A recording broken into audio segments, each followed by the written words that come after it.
పెట్టాలి దీపం. కానీ కార్తీక పౌర్ణమి నాడు దీపం వెలిగిస్తే వెలిగించి వెళ్ళిపోకూడదు. కొవ్వొత్తితో అస్సలు వెలిగించకూడదు దీపాన్ని. ఎందుకంటే అది చచ్చిపోయిన జంతువు యొక్క కొవ్వుతో తయారు చేయబడుతుంది. వెంటనే ఆ దీపం అపవిత్రం అవుతుంది. కాబట్టి కొవ్వొత్తులతో వెలిగించకూడదు, అగ్గిపుల్లతో వెలిగించకూడదు. కార్తీక పౌర్ణమి నాడు సుగంధమైనటువంటి దాంతో, అంటే అగరుపుల్ల వెలిగించుకుని అగరపుల్లతో దీపాన్ని వెలిగించుకోవాలి. వెలిగించి వదిలేయకూడదు. దాంట్లోకి వెంటనే అక్షతలు తీసుకుని చేత్తో పట్టుకుని దామోదరమావాహయామి అని కానీ త్రయంబకమావాహయామి అని కానీ రెండు మాటలలో ఏదో ఒకటి చెప్పాలి.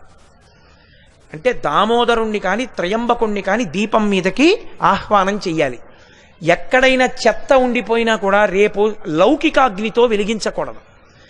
ఈ ఆవాహన చేయబడిన దీపంతో వెలిగించి ఆ దీపం దగ్గర నిలబడి ఒక మాట చెప్పాలి అందరు. కీటాహ పతంగాహ మశక